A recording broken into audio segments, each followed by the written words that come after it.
you for picking up the sticks. Episode 101, Sticks Game Podcast. Yeah. I am Mike at about 13 miles to my right.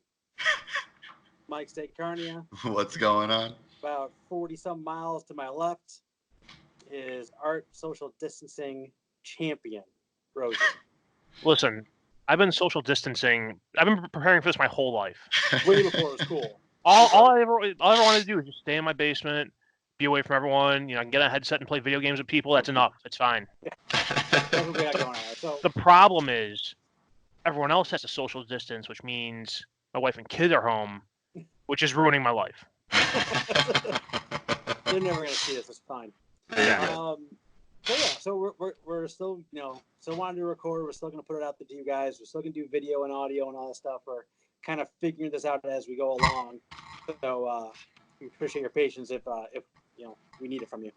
So today we're going to do kind of again normal stuff. We're going to talk about the stellar, gangbusters PlayStation 5 reveal, and I don't know what we're going to talk about. What else has been going on? I'm ready to talk about that. But Steak, which plane? All right, quite a bit. You sound like garbage, by the way. Here's the problem. Audio is bad. Oh, audio's bad too? Oh, that's great. Great. I do sound like crap though because of my allergies. So it is allergy season on top of the virus. So I get looks, but I do see people. Stay those 14 miles away from me, sir. Yeah. This is neither allergies nor a virus. What's going on here? This virus is a lot worse than I thought. Oh, that's not good. Well, if it gets that bad, someone tell me, and then you guys can take over and I can try again. You sound like a robot. Are you serious? That bad? This is crazy. Real bad. Man, this internet. People stop working from home. Go back to it. I'm kidding. All right, well, I'm going to attempt this. So I finally finished Dragon Quest 3. Mike's giving me that look. Is it really that bad? It's not good. What the heck? Unplug your headset, just like so you can talk. Maybe will your Surface pick it up? Yeah, we could try it. Yeah, let me try unplugging it. No. Art, which plan? All right. So under quarantine, I've decided to just buy all the games. Oh no! Just everything that's come out. So let's see. I played some. Let's just jump into the first one here, which I'm gonna save this one till maybe Steak can talk because he might actually have an opinion on that one. All right, let's jump into the normal stuff here. Played more Warzone. Yes, Warzone. Played a lot of that actually. I've won 2. Whoa! Like with people or by yourself? With people. Nice. By myself, I think I came in as high as 9th. I've been playing a lot too, and I keep getting in the top 20s. I finished 4th and 5th so far. It's the highest I've gotten. I was very upset about the 4th. I probably could have gotten. If I would have, not run towards my most recent victim and played it cool. I would be fine, but I was like, yeah, right. So have you developed a strategy that you use, or is it just kind of on the fly and go? No, get to a loadout as quickly as I possibly can. Yep, that's exactly what I found too. Yeah, you get $6,000 as fast as you can, buy a loadout drop, get your guns that you've customized and used, and that usually gives you an advantage in a gunfight. Yeah, and the very first light machine gun was the PKM, and I just used that one all the way to get to gold on that one. So I feel great with that gun. Yep, me too. That's my main loadout's a PKM and an AUG submachine gun, which I'm trying to level up because I never leveled it in multiplayer. Yeah. But that's from what I've been reading, that's one of the better guns for the Warzone mode. So yeah, playing a bunch of that. Really haven't played a lot of Rainbow Six. Jumped into it a few nights ago, and that's shocking. It is the end of the world. If you play other first-person shooter games, you go back to that. It shows.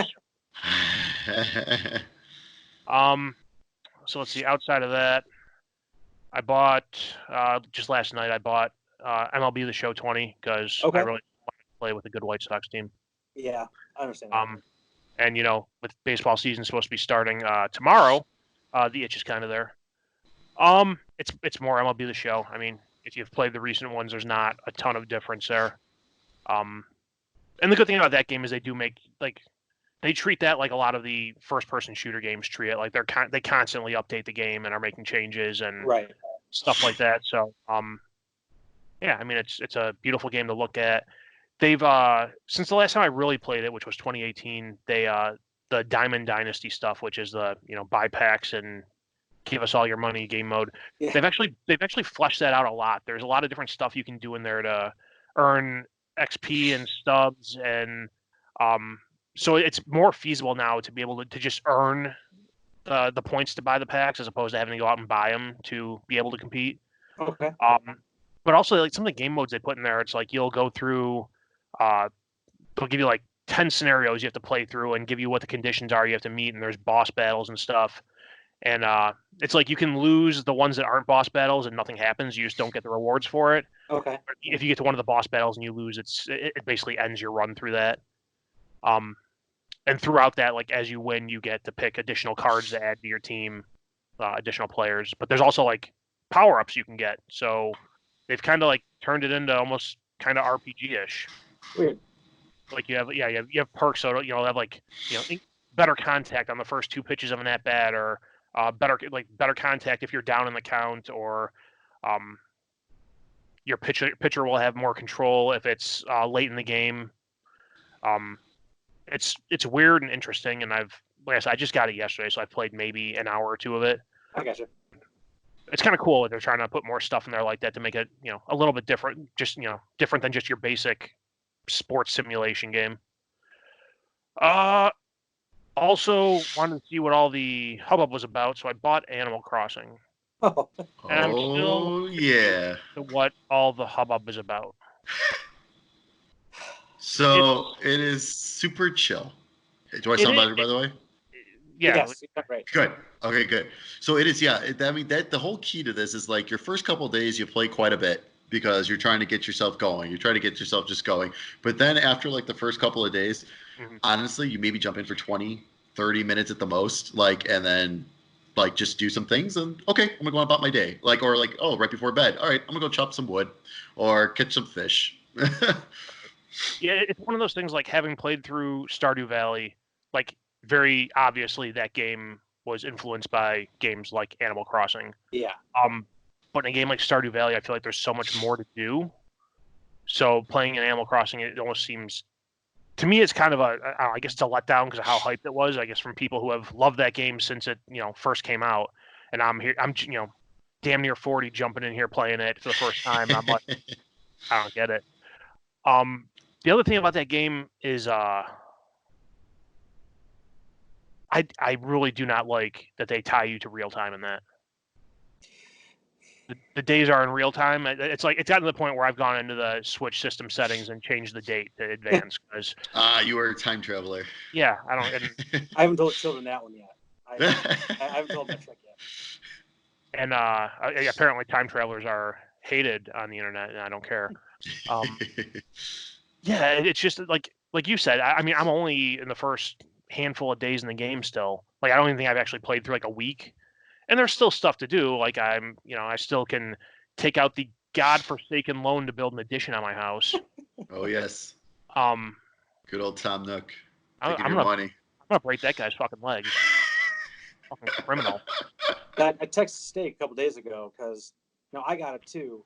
I got it for about 3 hours and like kind of got into like the first portion of it. And I sure put both the girls to get to like their their first debt paid and get like the house open. And I haven't seen it since. They've been playing it and talking shit about Tom Nook ever since. Like I've not seen the Switch in 4 days. Tom Nook, he's a real piece of shit. He charges you a bunch of money and he makes you go gather the fucking materials. Yeah, here's a phone. That's right. By the way. Yeah. Here's the bill. And also the economy on there is just all screwed up. I mean, you sit there, you pay 90,000 bells or whatever for a house, and then an addition is 198,000 bells. In what world is the addition more than the goddamn house? It's just gonna keep going up, man. The more you want Tom to do, the more it goes. He's not doing shit. I'm doing all the work. He's got a blueprint. I'm paying him for a blueprint. He's painting tarantulas and shit. He rules it all. I'm gonna find a way to burn his little fucking tent down. Is what I'm gonna do. No, I'm enjoying it quite a bit. Like I said, I haven't played a whole lot of it. Just been playing it here and there. But what I have been playing, I mean, it's so much fun. I've jumped into a couple of my friends' areas. Yeah, at a fucking train station. Oh, not again. Oh my god. This is fine, but it sounded like there was a vacuum on or something.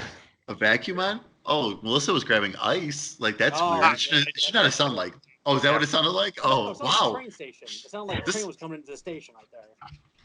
This Turtle Beach microphone's picking up a lot. What's it? Is it facing me? Yeah, no, it's facing me. Yeah. I don't know.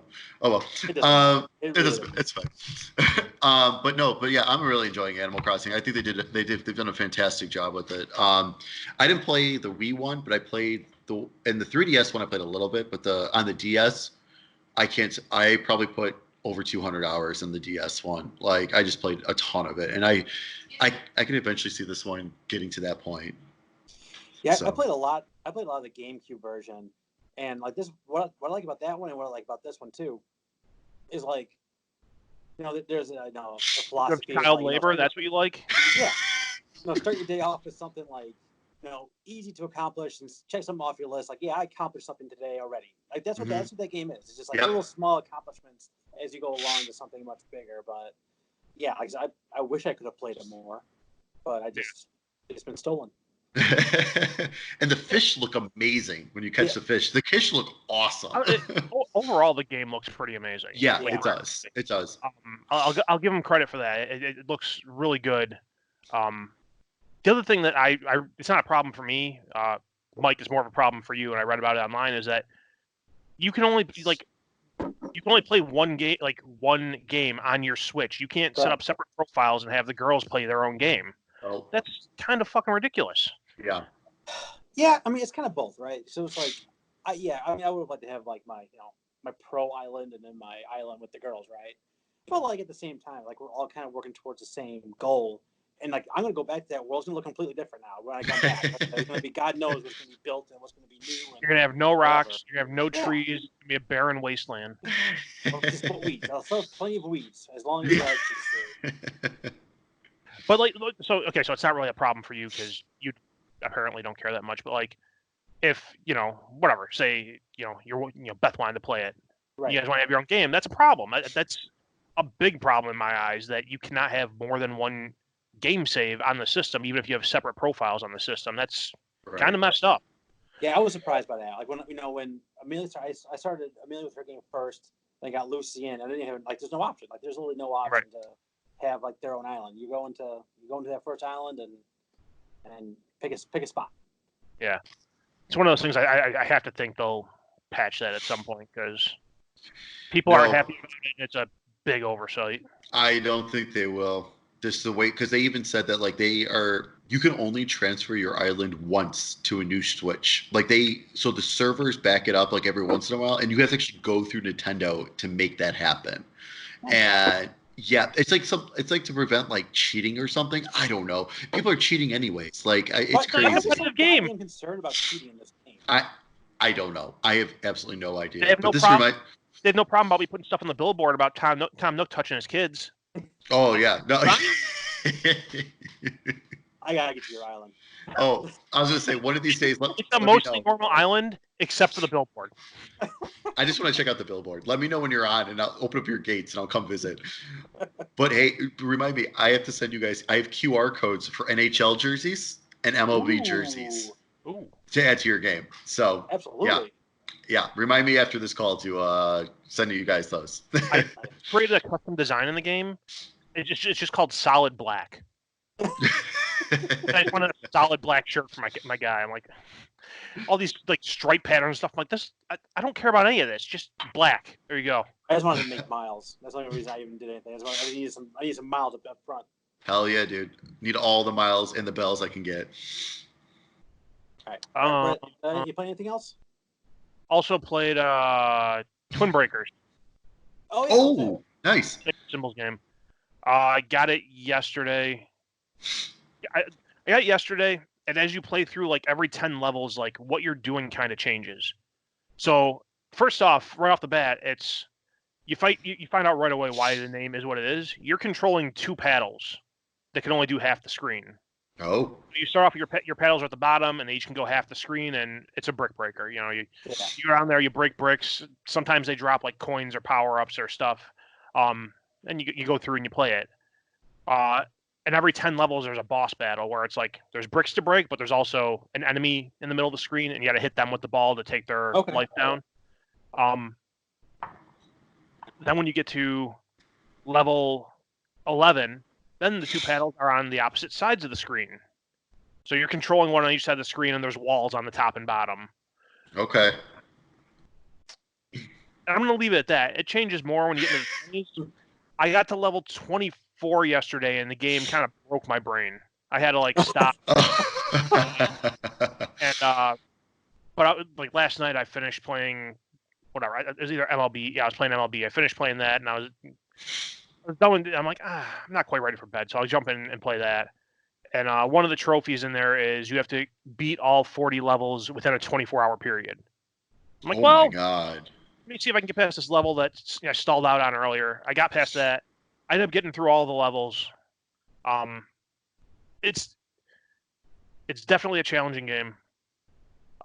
It is very doable though if you stick with it and eventually get past that point where your brain breaks when you hit the 20 levels.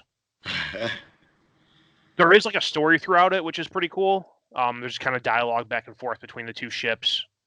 That each of the paddles are ships that go into space, and it's for a brick breaker game. It's a decent story. I mean, it's I'm used to playing game. The last brick breaker I played was Super Breakout on Atari, which there's no story. There's a paddle. It's a brick. But it's an amazing game. Games, there's no story. But yeah, I think that's all I've played. That's it. That's a lot for you, Art. That's a lot. Yeah, so that's. Oh, I also played Doom Eternal. Oh, yes. I told you I bought them all, Mike. Yes. I'm going stir crazy. I can't go to the gym, so I'm spending money. I didn't get very far in that one. I played it a little bit the day it came out. I got it on PC. Looks gorgeous. I think I had it. I don't know if I have a 2070 or a 2080 in my computer for graphics card, but I was running at the highest settings and getting like 120 frames a second. Oh, nice. So the game is very workable with even lesser equipment. You're probably still going to be able to get at least your 1080 60, maybe 1440 60. But yeah, it's Doom. It's running and jumping and gunning, and you got to keep moving, and otherwise you're going to get lit up. And there's glory kills, and there's chainsaws, and I haven't decided about how. So at least early in the game, ammo is sparse. That doesn't change. Okay, and they kind of force you into this game loop of like you have to glory kill, you have to chainsaw kill to keep your stuff filled. And I haven't decided if I like that gameplay loop or I don't like it. I'm with you. The first one was like that too, right? A little less with the ammo. Yeah, I feel like when I was I felt like when I was down on health, like my only option was to put my face directly into the battle and try to get a glory kill to get more health. Right, but I mean, like health. Yeah, every now and then I've seen like potion bottles around that give you health back. But I feel like the ammo in particular is a lot more forced with like we're gonna make you do this action to get more. Yeah. I feel about that just yet. Yeah, no, I agree with you. That ammo part's kind of.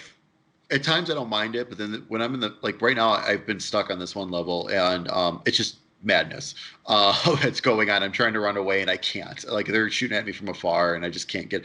But like I get to a point where I'm just out of ammo, and it's just like crap. Like, and then I'm trying to do, then I do the chainsaw to get ammo back, but then the minute like that animation's done, I'm getting lit up. Like it's like, oh, okay. Yeah, that, and I also found like maybe I'm just not that good at shooting, but I run out of ammo, and then I run out of gasoline for the chainsaw. Me too. Now I'm running in circles trying to find something to pick up. Yep. So I don't know. Maybe I'm just not good, which is definitely a possibility. Maybe I need to lower the difficulty. That's Which also one what are you playing on? whatever the equivalent of normal mode is. Yeah, me too. Hurt me plenty. I don't know. I didn't. I just left it wherever it was when I got to the difficulty screen. I'm like, yeah, we'll do this for now. Yeah, that's hurt me plenty. Yeah, I'm on that too, and it's freaking tough. Like I'm actually thinking about dropping it down to easy mode, like just because now, like I said, the one I'm on right now, I've died probably almost 10 times. Like I just can't figure out because usually I can like. Even if I die, like I can figure out like the pattern. It's like, okay, now they're coming from this side after I kill this. Okay, and I can figure that out. It might take me 2 or 3 tries. I've died quite a bit in this game, like before that, but I at least eventually get to a point. This level, I just cannot figure out where to go like anymore. But the game's so good though. Like it really is good. It looks great. I'm playing on Xbox X, so it looks fantastic. It's running great. Yeah, it's like it's a tough game, but I like all the collectibles. I like the way the collectibles are. It's cool collecting like the toys and stuff, like when you find the question mark sometimes and things like that. I think that's really neat, and to add to the lore of the game, adding like the different pages you can pick up and stuff. But I'm loving the hell out of it right now. Are you playing anything else? You buy anything else? That's it for now. Right. I'm trying to save money to move, so that's going great. Perfect time for that. Jake, anything else that you have mentioned already? All right. Yes. So I finished Dragon Quest 3. Took me around 25, 26 hours. It was absolutely fantastic. It is in my top 5 RPGs of all time now. I absolutely loved everything about it. The story was fantastic. The way it worked. Finding out certain things that I kind of already knew, but it was cool to actually play it out and get into that. Right. So that was really awesome. So that was great. So now I have finished Dragon Quest 1, 2, 3, 7, and 11. So they need to release more than I've ever finished. Yeah. So yeah, they need to release a pack for 4, 5, and 6 now for the Switch, which would be awesome because they're on mobile as well. So like they took the mobile versions and kind of made them for Switch for 1, 2, and 3. So I can't see why they can't do that for 4, 5, and 6. So I'm hoping and praying. Was this the series you said in like episode 3 you were gonna play through all of them? I'm getting there. It's only taken a 98 episodes later. He's almost halfway done. And then I played the Trials of Mana demo. I played it both on Switch and PS4. I'm going to have a really hard time deciding which system to pick it up for. It's awesome. But Switch, of course, is usually my go-to just for convenience and all that stuff, and it works. It plays very well on there. And then last night I played it on PS4, and I'm like, man, I kind of really want trophies. Like, it's just nice having that satisfaction to get trophies on that. Like I said, it's the one thing Nintendo is still killing me on. Like, give me some kind of achievement system. Yeah. I did pick up Doom 64 on the Switch, which is awesome, by the way. I've never played Doom 64. Mm-hmm. It's really, really good. Wasn't it a pre-order bonus for Doom Eternal? See, it was, but for some reason I didn't get a code. I got nothing for it. So I spent the $5 on Switch. It was $5. Yeah, so I was like, $5. And I had Doom 1 through 3 on Switch already. So I was like, all right, well, I'll just grab that on there because being old school too, it's like, oh, whatever. But it's cool. It has its own achievement system. So while you're playing, achievements do pop up, which is really neat. So that's really cool. I picked up Neo 2. What? Neo 2. Oh, Neo 2. Okay. I'm still on the first area. It is really started, or oh no, it's really, really hard.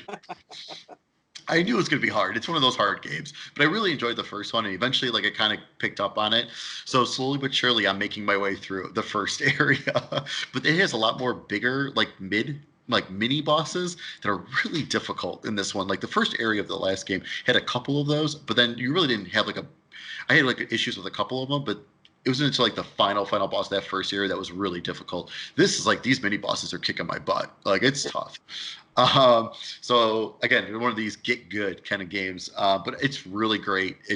They improve on a lot of things from the first one that I can have noticed already. It's very smooth. I'm really enjoying it. I am really enjoying it. Even though I'm dying like all the time, I've never gotten frustrated once, which is weird. Because like when it's happened, it's like, God, why did I do that? Like it's one of those kind of like Dark Souls, how Dark Souls should be, but for me, I think Dark Souls is bullshit. But Neo, it's like, okay, I understand why I died there. And then I did start Ori and the Will of the Wisps. Oh. Gorgeous. Absolutely gorgeous. I love the new fighting. I think the new fighting art combat is just phenomenal. This kind of like, I'm not to take away from the first Ori, but like just a little bit I've played here, I can tell this one's already going to be way better. Like I just have that feeling. Yeah, I played all the way through it. Oh wow! Yeah. I'm not. Yeah. So, you can keep going. That's it for me. So you can keep going while you talk this. So, yeah, I mean it's gorgeous. I completely agree with you in terms of what you said about the fighting system.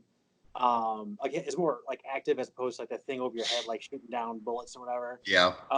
They still have like a little reminiscent of that little final later on you can add on, but there's just so many different abilities and weapons and things you can do, and different ways to get from A to B in those crazy levels when you're like there's this what I love about it is you have these portions of the game that need to be like perfect, right? Where it's just like you're jumping and dashing and hooking and running and you need to do all it perfect, and like halfway through you mess it up, and then you go like full jazz in this thing, and you're like, I don't know, okay, I survived. I don't know how the hell I got to the next platform, but I made it there, and it's just by like muscle memory and quick button pushes and trying to get it all done. That all being said, it runs like garbage on an original Xbox One. Oh, that's disappointing. It pauses all the time. Like there's certain levels where like you can tell we transition from one location to another one. Right. And this with the original Xbox One, they're like, I might as well put the controller down for about 20 seconds and wait for it to load and get it so I can play again. Wow, that bad. It's bad. It's really bad. And when you're doing precision like platforming, and all of a sudden like you don't move and like the button press didn't register, not good. Not good at all. That being said, that's probably like 5% of the time, and like I didn't experience that in any like the boss battles or like they have just like in the original Ori, they have like these long stretches like where something's like chasing you and you gotta like precision jump and get out of there before like the thing catches up to you. These still have a few of those. They're much shorter in this one, I've noticed. Yeah. Like I died hundreds of times on those things in the first game. Right. This one, it only took really a few tries because they're not nearly as long as they were in the first one. Yeah. But I said a couple times I just straight up died because the game stopped and chugged and I couldn't do it, which is just brutal. I mean, the story still feels like an Ori game. Like it still has like the touchy feely but the end is really cool. So definitely, if you need any more motivation to get more of that game, like the ending's really really cool and ties a few things together from both the games. There's a lot more side missions in this one, which I really liked. Right. It just kind of gives you more to do. One of the side missions is very reminiscent of Link's Awakening, where it's like you're just trading one item like from one person to another one, and that guy gives you something, you get bring somebody else, and it almost takes a full game to complete that one task. Oh wow. But the payoff is really cool though. The thing you ultimately get for that is really neat. Ton of secrets, ton of secret areas, ton of things to do. Like I said, I think, I'm thinking about it. Like, I don't know if there are two better Xbox exclusives than the Ori games. Like, I don't know. Like personally, I like Gears 4 and 5. I like those plenty. I think Ori is special. I think it's different, especially in the library. Like, I can't think of a Xbox exclusive I like better than either one of those two games. And like you said, I think you're right. This one does surpass the first one, pretty much by and far.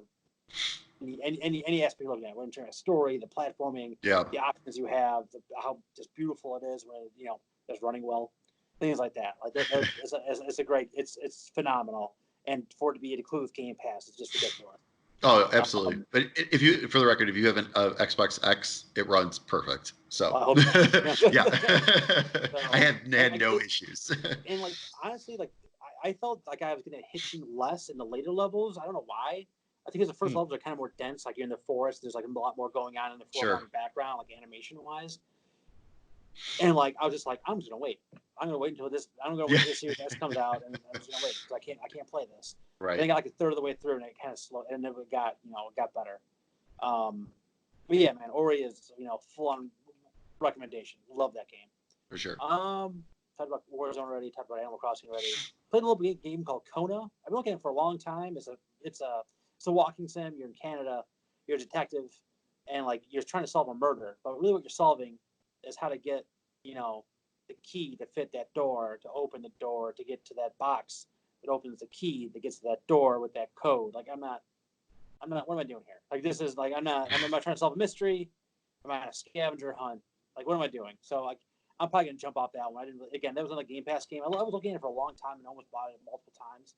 Kind of glad I didn't because it does a really cool thing I like about games that not a lot of games do. It does that narrator thing where like there was like a narrator talking about like even like your slightest movements where it's like he wanted to go outside but now's not a good time to go outside, just stuff like that. It kind of gives you context of like why the game is either limiting you or something that you kind of see like in the distance or wherever it is. So that was kind of neat, but like the gameplay itself was like this is dumb. And last but not least, I played the demo of Resident Evil 3. Oh yeah, I forgot about that. Yeah, that's gonna be tough, man. Spare the red barrels for exploding barrels. Like, don't waste those on zombies. Waste those because obviously they're gonna make you run into the nemesis in the demo. He's very fast and he jumps, and you can't get away from him. Like, I went to a save room and he didn't come in, but I left the save room thinking that maybe. I don't hear him. Like, I'm thinking about Resident Evil 2. He just sat outside the door, like tapping on the door. Yeah, right. Hello. I come out to play. But I can just him like, when you misdirect, you hear him like plotting around in the police station. Like, I didn't hear anything. I said, like, all right, maybe the coast is clear. I come out, and he like jumps off the side of a building. Nemesis jumps off the side of a building, like right in front of me. I'm like, oh, like what am I supposed to do here? So I think that it's going to be a lot of environmental stuff that you have to do with him, including like barrels. And I threw a grenade at him and set off like an electrical charge. I completely didn't even know was over there. I set off like I put a battery like or something fell in the water or something. I don't know. But like that stunned him for a minute, and I got a chance to get to the next objective to get away from him. But I don't know how that's going to work in the actual game. But that being said, the RE engine is ridiculously great. Like the game looks gorgeous. It strips all the stuff right out of Resident Evil 2 remake. All like the inventory looks exactly the same. The maps exactly the same. All that stuff is exactly the same. But just in a new locale and doing some new stuff. So, I love Resident Evil 2 remake. So I'll take more of that, please. It doesn't look like there's any kind of there's no deluxe edition of this, which just means I don't know if they're doing DLC on this or anything like that, or if they're just kind of that Resistance thing is the add-on for this one. That's what I feel like. I feel like the Resistance is just kind of the add-on for it, and that's why there's no deluxe for that. Whatever, save me $20 to have, yeah, right. But yeah, it's a pretty short demo, but like it's, I still died a couple times because I didn't know what the hell to do when Nemesis showed up. Yeah, more Resident Evil 2 remake style games. Give me more. That's all I got. Think. Come on, next couple weeks. All right, here we go. Just a few things actually. This is one of the more quieter weeks. March 31st. Persona. My wall can't take any more busy weeks. Dude, trust me, I hear you. Persona 5 Royal on March 31st for PS4. Everyone's raving about it. I'm trying so hard not to pick it up. On April 3rd, Resident Evil 3, PS4, Xbox One, and PC. Yes. And I didn't realize that was that close. Yes, sir. Yeah. Or it sounds like it's not for you anyways. If you didn't like Mr. X, it's not. Sounds I'm way not worse. Gonna play it. I'm not going to get it, but it feels like they just announced that in my mind. Hey, that's what they did with Resident Evil 2. The same thing, right? And 7. I prefer that. Give me just like 4 or 5 months to think about it. That's great. Yeah, that's very similar to 7's reveal. Like they showed 7 as like that kitchen demo for the VR thing forever. Right. And all of a sudden it was like, my life, Resident Evil 7. Like, holy crap. Then even from that Resistance thing beforehand, and now it was just part of the game. Right. Yep.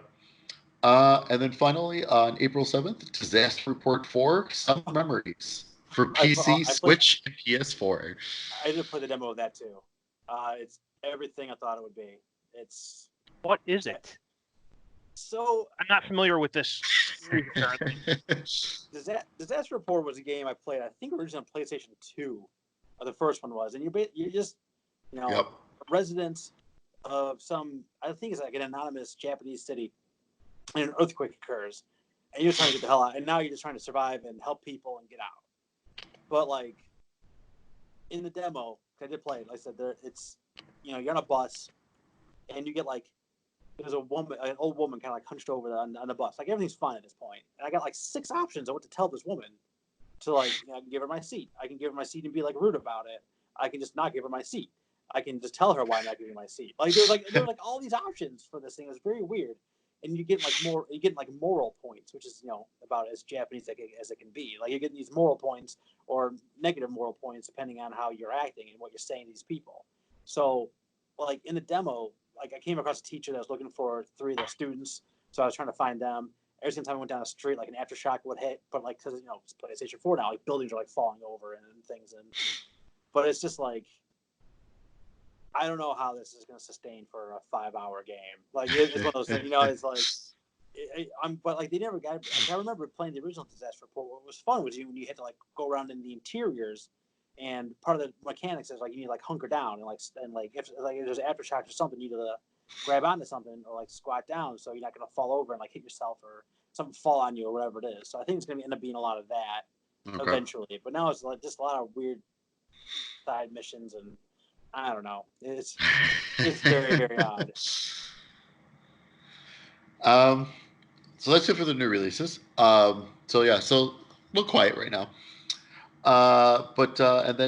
So these are supposedly have been leaked as the PlayStation Plus games for April. There's been multiple reports of it, so I think it's pretty strong that this is going to be the case. Uncharted 4 and Dirt Rally 2.0 for April, which is that's pretty awesome. Yeah, I mean, Uncharted 4 is one of the best games on PlayStation 4, and I mean, they had the Drake's collection out a few months ago, right? I think they had the Drake collection on there, so you get all the Uncharted games that aren't Golden Abyss. Yep. And supposedly that Dirt Rally 2.0 actually rated very, very high as well. Oh. So if you are into that, like it's probably like one of the top games. So you're going to want to grab that. We don't know the Xbox yet though. Nothing's leaked there. But some games that have come to Xbox Game Pass, Ace Combat 7, The Surge 2, as Mike mentioned earlier, Kona, and Bleeding Edge. Don't play Bleeding Edge? Nope. No. I got plenty of other stuff to play. Yeah, and like if I'm gonna play it's not Battle Royale, it's like a hero shooter, right? Like yeah, it's more like kind of like more of like an Overwatch type, but it's like I just got so much other stuff to play, and that's not what I want from Ninja Theory, anyways. So for me personally, exactly. Be more like Hungarian death metal, what the hell that shit was. Oh my god, dude! Like that's on my list. While we're in quarantine here, I should probably. It's on my list to play Hellblade. Yeah, well, that might drive me nuts. Like playing that right now. Is so good. I started it like a while ago, but I think I'm just like one of those where it's like I only got like an hour in, so I think I'm just gonna restart it and just go. So good. So good. That's it. Extra. I gotta say, just right off the bat, this is so much better having my computer look stuff up than doing it on a phone or a tablet. So I'm gonna start when we start doing this in person. I'm gonna wheel a desktop computer in there. That's fine. That's fine. Just bring your VR ready computer for me, so I can play. So I can play Half-Life Alyx. Oh my god, I'm so.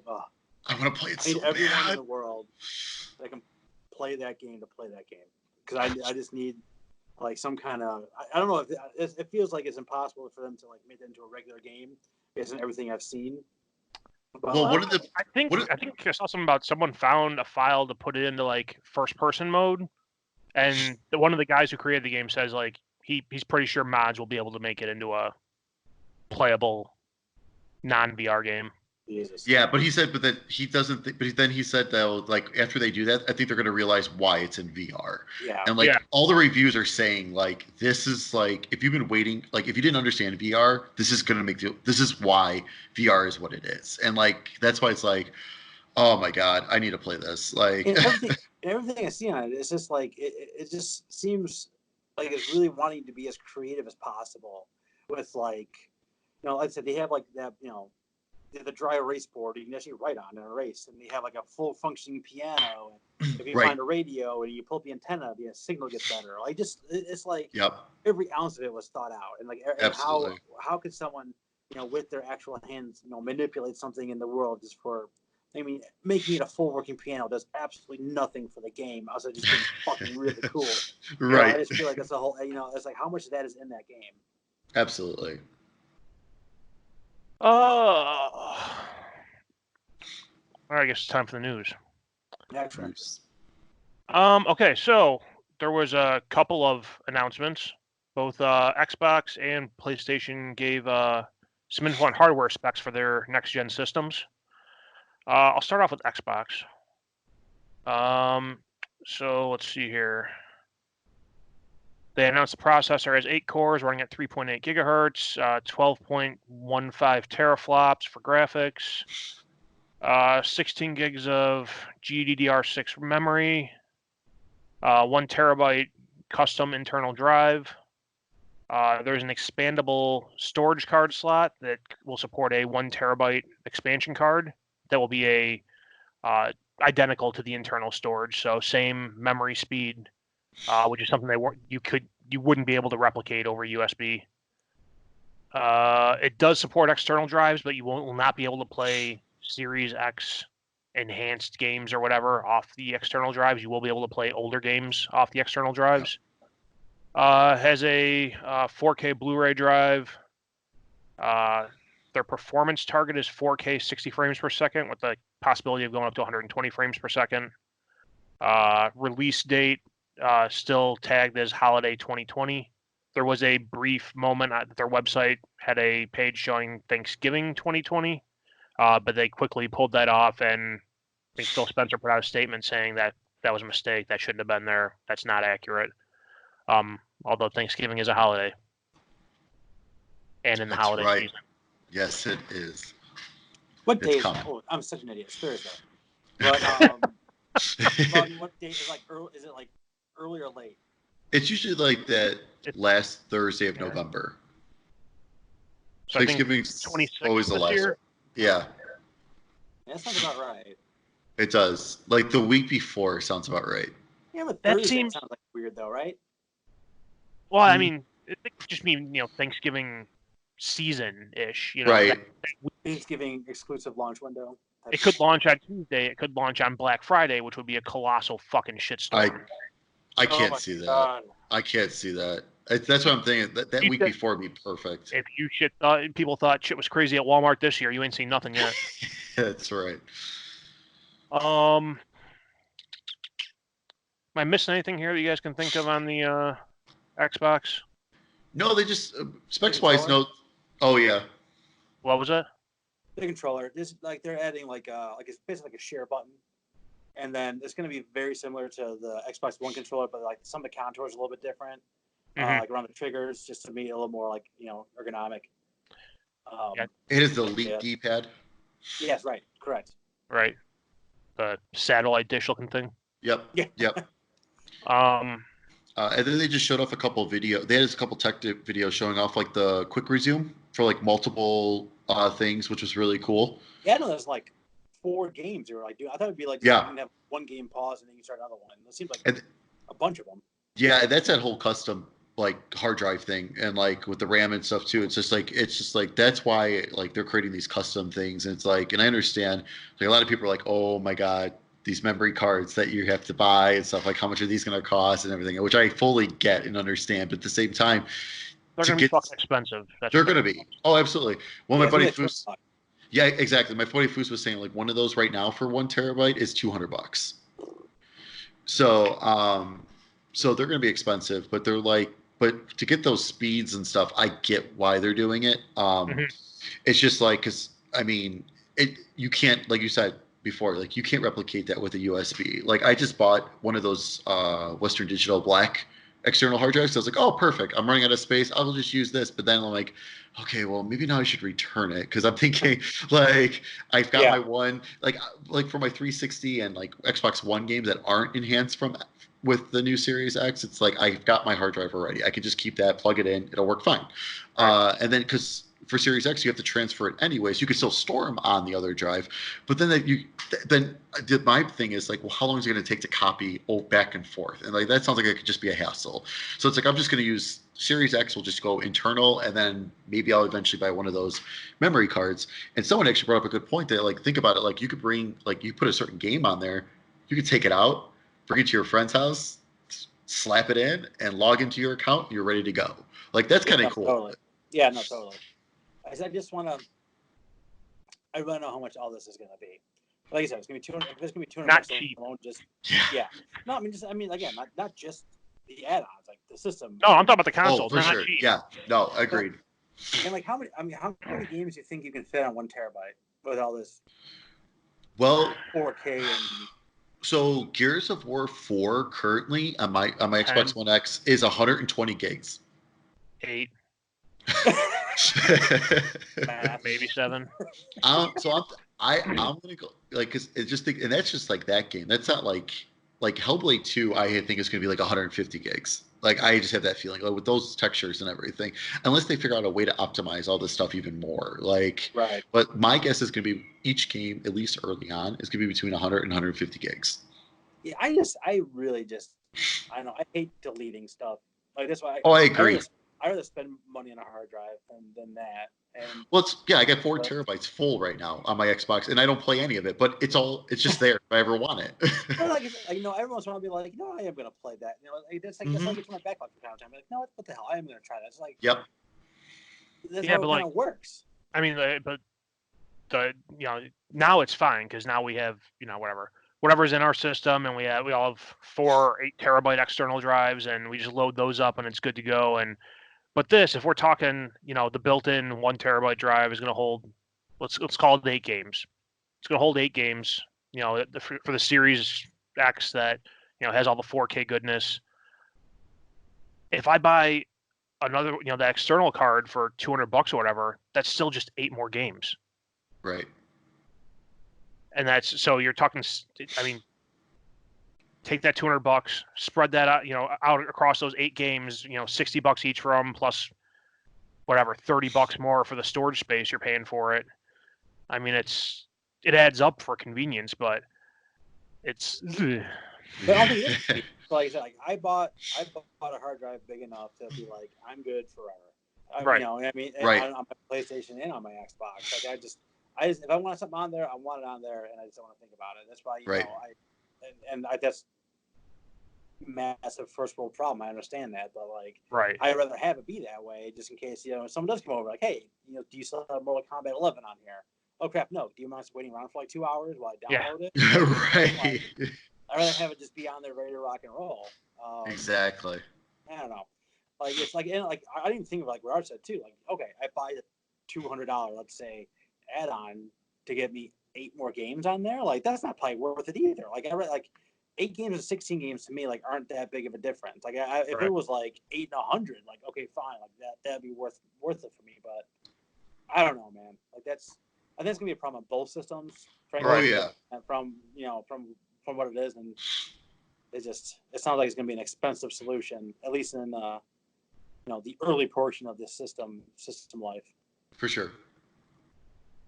So, following that up, Sony did I think it was supposed to be a GDC talk, but they just made it stream available online, which the GDC talk would have been available online anyways. But it was Mark Cerny talking about the hardware specs of the PS5. In the latest episode of Mystery Science Theater 3000. Yeah, with their AI'd in crowd, I guess. And like the guy in the far left kept touching his face. I'm like, what are you doing, dude? I know you're not real. But, like, get your hands away from your face right now. It's not okay. Would that whole crowd thing have made you? Would you have been like any happier with it if it actually was the Mystery Science 3000? 100%. Oh yeah. Just have have like a silhouette of all like the PlayStation icons out there. Have like a Kratos, have like a Ratchet, have like. Oh, that would have been cool. I didn't even think of that. Just no name people. Who approved this? That was so weird. Gonna look bad talking to an empty room. I know. I got an idea. Oh God. But anyway, like one of the things people are ragging on about this whole thing before I even get into the specs is like how boring and dry it was. it's a Mark Cerny talk. He goes deep into the weeds on the technical stuff that 99% of the people don't really care about. Oh just once. I want Mark Cerny to come out there and be like, all right, fine. You want this? All right. This is going to blow your dick off. Like, just, I want him to come out there and just be like, and just go complete blue on the whole thing. Just go nuts and don't give any specs. Just talking like in generalities and how awesome shit. Yeah, he's like, enough teraflops to burn your eyebrows off. Look how good that shit looks over there. It's like, not even that. That'd be best. Hold up the PS5 and then drop it. We have one of these in the world. There it is. Anyway, all right. So what did Dana Carvey have to say? That you could decipher. So just looking at the numbers here, 8-core processor, running it up to 3.5 gigahertz. GPU, 2.23 gigahertz, 10.28 teraflops, 16 gigs of GDDR6 RAM, 825 gig internal storage drive. Yeah, that was weird. And like, That's they actually weird. mentioned like, well, we did a science of science and math. And we said this number was the best number. So I was just like, what? How do you get like a discount? Like, I don't understand. Like, what? Where did we come up with that number? I have no idea. Yeah. The PlayStation 5 will have a NVMe SSD expansion bay. So while that 825 gigs is soldered onto the motherboard of it, there is going to be a tray that you can get a NVMe drive and pop it in there and expand your memory that way. Which I kind of like that. That's kind of, the PS4 let you upgrade your hard drive to, as long as it fit in the machine, it worked. This is going to be a little more restrictive. They said down the road they're going to give like specs that the drive needs to meet to actually work, and they may even have a list of certified drives that'll work with the PS5 at the levels they want. It's still going to be expensive as shit for the speed searching, but I like the fact that I can go to the store and I might be able to choose from 5 different manufacturers of this standard drive type and pop it in there. Right. It also tells me that you might not be limited to that 1 terabyte size that the Xbox is. So, glad to see they're still kind of keeping that around. But we do what Steak was talking about in terms of being like popping it out, bring over your friend, popping it in. Right. Like, it's like the whole like plus minus of this whole thing, right? Where like the Xbox, like, yeah, I think that's a really cool feature. Pop it out, go to friend's house, pop it in, good to go. But like, it seems like not having it being proprietary might be like, Amazon the other day has SanDisk stuff. So like there might be a SanDisk one on sale that day when the other ones aren't. Right. So like it's like a mix of like the proprietary ease of the whole thing, or like more options, but more options. For sure. It is going to support USB hard drives. I'm imagining it's probably going to be similar caveat to the Xbox, where it will support the legacy games, but not necessarily the new upgraded stuff. Yep. And it does sound like you can take your one out of PlayStation 4 and plug it into the new one. Is what it make that sound like. So yeah, they did make it sound like that, because I remember I read that part and I was like, oh, good. I'll just transfer Rainbow Six over to the external drive, move it over, recopy it to the internal storage, and go. Exactly. 4K Blu-ray drive. They finally saw that not putting that in the PS4 Pro is probably a mistake. They got there. They made it. I have an Xbox strictly for the 4K Blu-ray. You think they would realize that from the DVD on PlayStation 2 and the Blu-ray on PlayStation 3? Like, a lot of people bought the PS3. A lot of people bought the PS3 for the Blu-ray player. I mean, come on, it was cheaper. Like, come on. The reason the PS2 is one of the best-selling consoles of all time is it was one of the more reasonably priced DVD players at the time. Exactly. HDMI 2.1 support, which will allow them to support 4K 120 hertz, theoretically 8K, and variable refresh rates. And they have the Tempest 3D audio technology, which is one of their features that they're trying to trumpet a lot in these announcements. So in comparison to the Xbox, it in general seemed underwhelming, just because people look at those numbers that they're familiar with, the teraflops and that odd hard drive space. Yeah. And the whole like, so when you started talking about the Tempest thing, I was just like, that was when I was sure I blacked out. Like I didn't. You're talking about did he say he's gonna take a picture of my ear? Like did that just like I was completely lost on by why that's important and better than what I currently have. Like I didn't know. Again, maybe it's different once we had a chance to experience it, but there's a lot of time on that. I think that's one of those things. Like, if it works the way that they're talking about it working, they're gonna need to get people hands on with it to see it and experience it, and then sing its praises. The other thing that came out about this is, like, afterwards, a lot of developers came out and said, like, this SSD they have in the PS5 it's something special. It's going to be a game changer. Like, people are really underselling how much of a difference that's going to make. The only problem I had with a lot of those testimonials was it seemed to come from a lot of like Sony exclusive partners. Yeah. I didn't see like any third-party partners out there trumpeting that. Nope. Which would carry a lot more weight to me, honestly, because they're the ones who are going to be working with both systems and can compare and contrast. Right. So yeah, I mean, like the people who are talking about that SSD are also saying like the teraflops thing is overblown. Like it's going to be able to run and everything's going to look beautiful. This SSD is really, Sony's ace in the hole that people are underestimating, undervaluing how much of a difference it's going to make. I mean, we'll see. It's one of those things. Like, I feel now the ball's in Sony's court. Like, you guys need to get your thing into people's hands to show what you're talking about now, because on paper, lining up the numbers side by side, like I think the PlayStation processor runs a little bit faster. Yep. But it overclocks a little more. Yep. Actually, no, I take it back. The Xbox one runs faster. But yeah, it's like just on the pure numbers, it doesn't look great for them. So they're not playing catch up, but optically, it's kind of looked down upon because it's not the highest numbers. And and historically, that's look at. You know what I mean? Like when you're trying. That's all we have right now. Right. Exactly. That's all we have right now because they've been so tight-lipped with everything, and yeah, I mean it's one of those things like, okay, cool, you told us all this now. Those numbers are all, even 10.28 teraflops, still a good number as far as absolutely. It's still a high-end graphics card. Show me what you can do.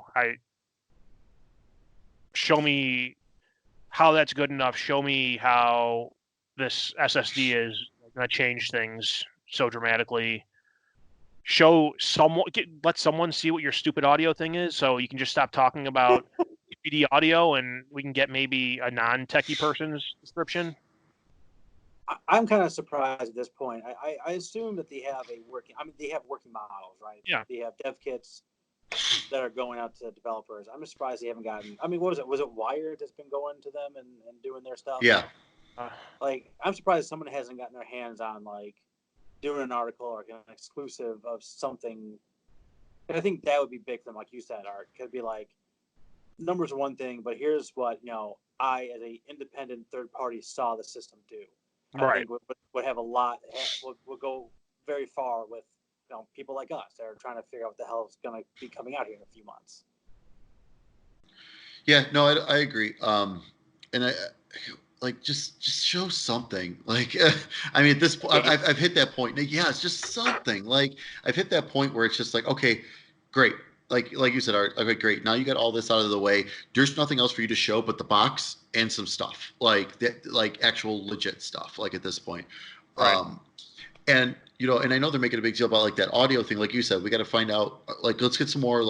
Hey, here's some hands-on here. We gave this to IGN. IGN tested out God of War with this, and here's the difference from just playing it on PS4 compared to PS5 or something. And then Microsoft the next day did announce that they have a sound thing as well. They didn't go into great detail like they did, but they do have something as well. So it's okay, so it's also yeah, Sony, we got that too. It's just both these systems are going to be very even like you said, Art, like tech wise, yes, the PlayStation's a little bit lower in terms of certain things, but everything's going to run 4K 60 frames. Let's be honest, right. Everything's going to run that way. Everything's going to load super fast on both systems. It's just going to be so now we've gotten to that point. It's all right, let's go.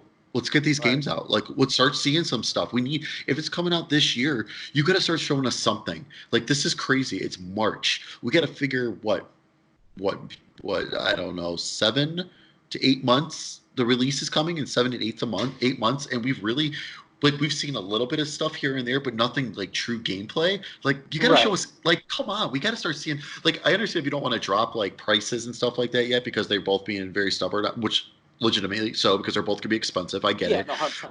But like at this point, like you both should start like, okay, you guys have gotten all this stuff about the system out. Let's go. Like, let's get the games going. Like, I'm sure E3 was gonna be a big part of it, but now that E3 is gone, hey, maybe get a little bit of a jump start on that. Like, you can still have a big, like, I know Xbox, like Phil Spencer is still gonna have some kind of big presentation around that time. I know, like video, like they already said they're working. Yeah. Microsoft, Ubisoft, and someone else said they're already just planning on doing online presentations of what they were going to do at E3. Perfect. But like, I don't know, let's lead up to that. Like, let's still give us a little bits of something. Like, even if it's like, here's 20 seconds of Gears 5 running on the Series X. Here's what we've done. Like, even if it's an old game that you've enhanced, I don't care what it is. Like, let's do something.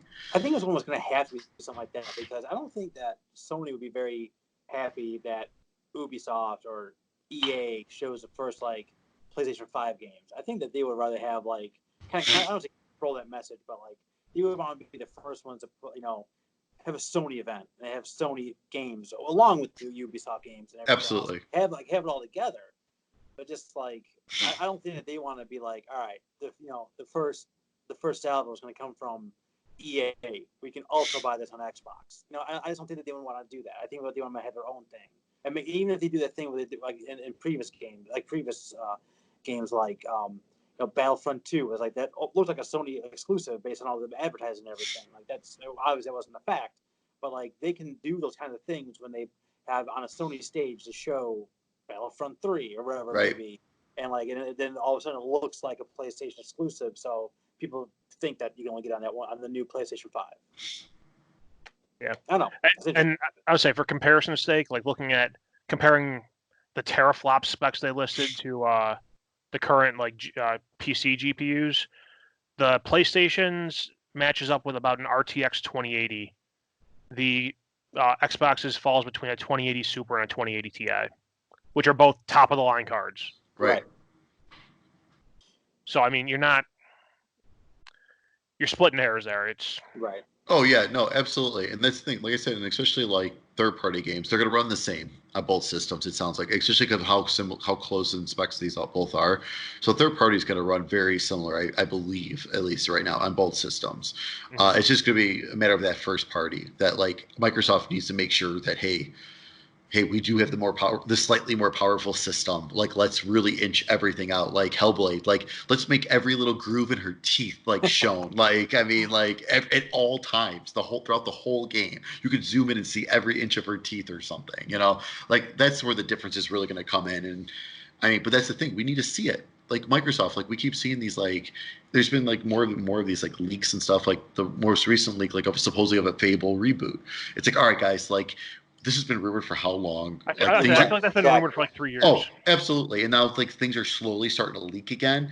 Come on, just like show. I don't give a shit if it's like, again, like the Hellblade. Like that was what, like 45 seconds to a minute long.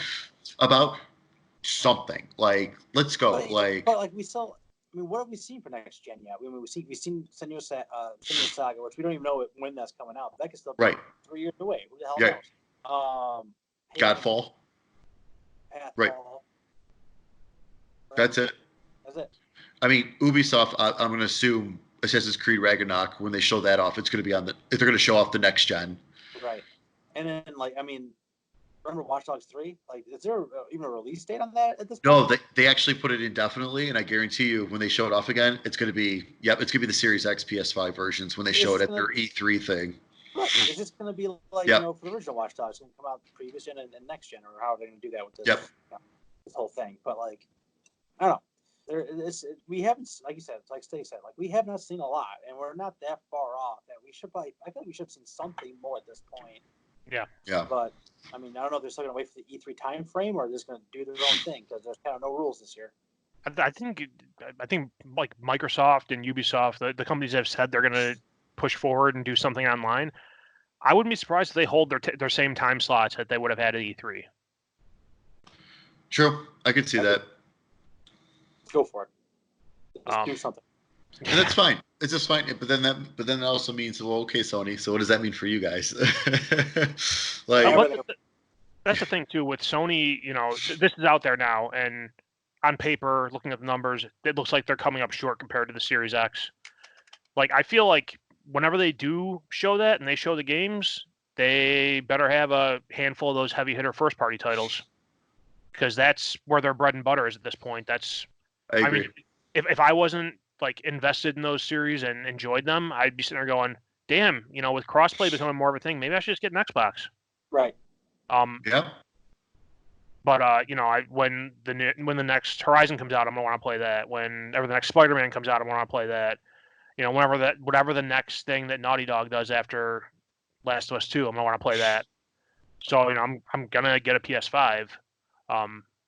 How soon after launch I get it is how soon after launch I get one and keep one is a question, because I mean if all I have to play is the older games, I mean if I can hold out for a year and they're gonna have that Pro model coming, maybe I'll try to hold out for that for my next box I stick in my TV stand. But we'll see. They haven't even gone into detail on what they're gonna do with all these games, the last generation games that you could play. And actually, their message on that was super confusing too. They said, "Oh my god!" In the press conference, they said most of the top 100 PS4 games are going to be backwards compatible on PS5, which people then were like, "So you mean to tell me there's only going to be 90 backwards compatible games when Xbox is making them all backwards compatible?" Right. And after a couple days of that flying around the internet, I think Sony actually came out and said the vast majority of our PS4 games will be available through backwards compatibility. It still makes me worried though. It's like, so am I going to be able to play everything? You know what I mean? I have all these games on PS2 currently, and that's always the difficulty with jumping into next gen is that first year, yeah, you get some of those next gen games, but you still got a ton of last gen that you still want to play. So that's why when you heard about backwards compatibility, it's like, all right, thank God. For Xbox, I'm like, all right, good. I can just upgrade to the next one, no worries. I can still play what I have. And I can get the new stuff while I'm at it. PS5, I thought was going to be the same way, but now it's like, okay, well, are my Yakuza games going to work on there? I don't know. I just don't know. You know what I mean? That's the big thing. It's like, if that's not going to work on there, then I don't see upgrading right away necessarily, unless Spider-Man 2 is a launch title, which it's not going to be. Right. But if it was, that would be okay, fine, you got me. I got to get this day one. But I don't know. It's tough right now. It honestly doesn't sound like Sony knows how many games are backward compatible at this point. It sounds like they're still trying to figure that out. That's again, weird. I don't know if they gotta wait until they have I don't know if they gotta wait until they have a final kit put together for a retail kit to test the games. Because they gotta wait to test their hard drives or whatever. But saying the vast majority of the top 100 played games on PlayStation is not great. Because the majority could be 51. That could be 51 of 100 games. You know what I mean? Right. That's probably the best way. That's not a vast majority. Right. 52. 52 is a vast. There we go. No, but that's a little more of a half. Yeah. So I mean, I wish they'd just been hey, we're in the middle of testing all of our PlayStation 4 games. We'll have a list, shortly of what is and what isn't compatible. So far, most of them are. Don't put a number on it. Even if they just came out and said all the first party games are going to be backwards compatible. We're working with the third parties to make sure everything works. We don't have an exact number right now. Yeah, it was they were vague, but just not vague enough. You know what I mean? If it was a little more vague. Right. They were vague enough to make everyone suspicious. Right. Yep. Yeah. All right, that's it for the real news. There was a rumor floating around that I thought was really interesting, potentially exciting. Rumor that Sony could be buying Konami first party titles. Castlevania, Metal Gear, and Silent Hill. Huge if true. That would be fantastic. I get the rumor was crafted they would buy those titles and hand over Silent Hill and Metal Gear to Kojima to work on. Production. Yeah. I don't know. Last time Production's a first party studio. Right.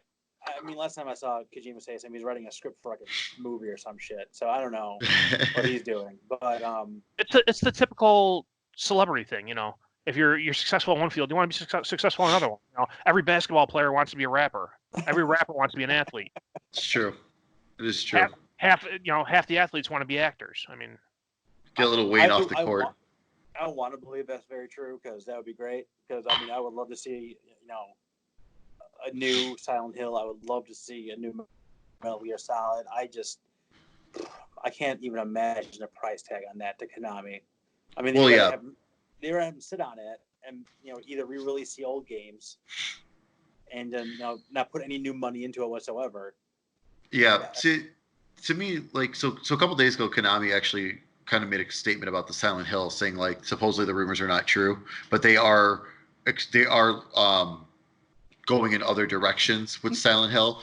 So pachinko machines, more pachinko machines is basically what that means to me. How about Sony just buys the video game rights for these? They can still make all their pachinko machines they want. See, and that's the thing to me. It's like for Konami, it's like, why would you sell off these franchises? That doesn't make sense to me. To me, what would make sense is like, yeah, you license them out to people. Like if you're not going to make them, license these out. So like Metal Gear, perfect. Give that back to Sony. Give it back to Kojima. Let him do his thing because Metal Gear Survive was terrible, and shows that you can't do it. Kojima was like quitting since like Metal Gear Solid 2. So I don't know. That's his baby. That's his baby. Yeah. Exactly. Yeah, so I think he would take it. Even if it's one of those things like maybe he's going to do something, maybe he's not, but he'd want nobody else to do something with the thing he built. If I can have him, no one can. Right. And then like Silent Hill, I don't know, someone else, but like for me it's like Castlevania. I like someone like the part of the rumor was like, oh, like a Dark Souls type like Castlevania. Sure, that could be cool and all, but at the same time, like I really actually have them license that out to Nintendo. Like those GBA and DS 2D ones were amazing. Like let's get more of those. Like hey, so you still so Konami, you're still making money because you're still getting profit from the game sales. But let Nintendo make these. Like let them make these Castlevania games and stuff like that. I think that would be the smarter move for Konami. Like if you're not going to make anything yourself, fine, but license them out so you're still making the money, but let people enjoy these franchises that everyone still loves and wants more of. They're sitting on gold. They just gotta want to like dig it up. They really are. I think that's part of it, but like I have no idea what their business looks like as a business. Like are they healthy? Do they have money? Are they able to stay in good standing throughout everything that's going on in the world right now with the economy? Because if not, then maybe it makes sense to them to get the bigger payout for sale than the smaller occasional payout for licensing. I don't know. I would love it. I think that I don't even care that any of this stuff goes back to Kojima, but I just wanted if like those could go to Sony first party studios, any of them, pick one. Like if Silent Hills go to like the Studio Japan, something like that, like guys who do like oh Jesus, that could be I can't even imagine ridiculous. Do something like that. Like, give it to the Fatal Frame crew. Ooh, man. Oh my God. There's a million. I mean, there's or the Siren crew, the old Siren crew.